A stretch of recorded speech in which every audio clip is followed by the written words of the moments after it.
Selamat malam Bapak, Ibu, dan saudara-saudari yang terkasih dalam Kristus, berkah dalam.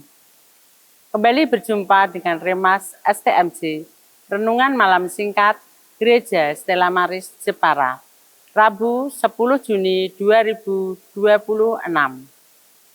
Dari bacaan Matius bab 5 ayat 17 sampai 19. Dengan tema menggenapi hukum dengan kasih. Janganlah kamu menyangka bahwa aku datang untuk meniadakan hukum Taurat atau kitab para nabi.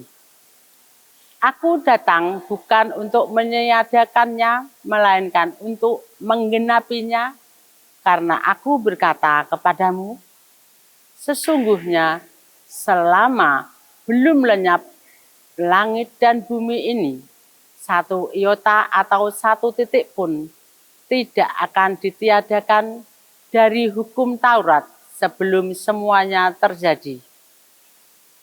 Karena itu, siapa yang meniadakan salah satu perintah hukum Taurat, sekalipun yang paling kecil, dan mengajarkannya demikian kepada orang lain, ia akan menduduki tempat yang paling rendah di dalam kerajaan surga.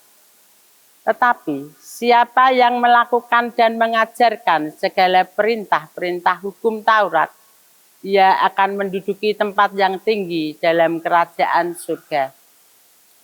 Ayat ini sering disalahpahami seolah Yesus datang bikin aturan baru yang menghapus perjanjian lama.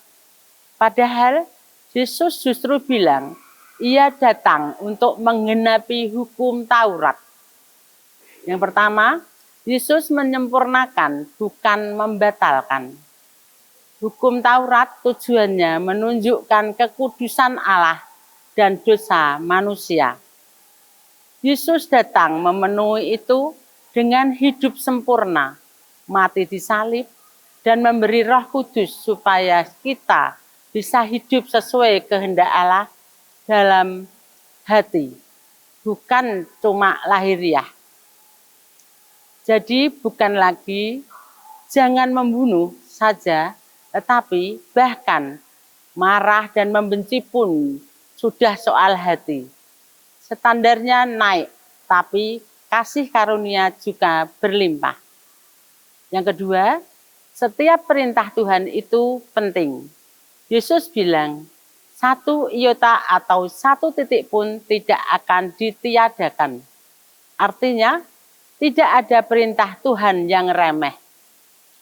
Ketaatan itu dimulai dari hal-hal kecil yang sering kita anggap sepele. Jujur dalam hal kecil, sabar di rumah, setia dalam doa. Yang membedakan murid Kristus bukan sekedar tahu firman, tetapi melakukan dan mengajarkannya. Yang ketiga, panggilan kita hari ini, yaitu renungan ini mengajak kita cek hati. Apakah aku masih menghormati firman Tuhan, termasuk yang sulit? Apakah ketaatanku hanya di luar atau sampai mengubah hati dan motivasi? Apakah yang bisa aku lakukan hari ini untuk hidup lebih selaras dengan kehendak Tuhan? Hukum tanpa kasih jadi beban. Kasih tanpa kebenaran jadi liar. Di dalam Kristus, keduanya ketemu. Kita taat bukan untuk dapat selamat, tapi karena sudah diselamatkan dan dikasihi. Mari kita tutup renungan hari ini dengan berdoa. Tuhan, terima kasih karena Engkau sudah menggenapi hukum Taurat bagiku. Tolong aku untuk mencintai firman-Mu, bukan cuma mengetahuinya. Bentuk hatiku supaya rindu taat mengajarkan kebenaran dan hidupku. Amin. Dalam nama Bapa, Putra, dan Roh Kudus. Amin.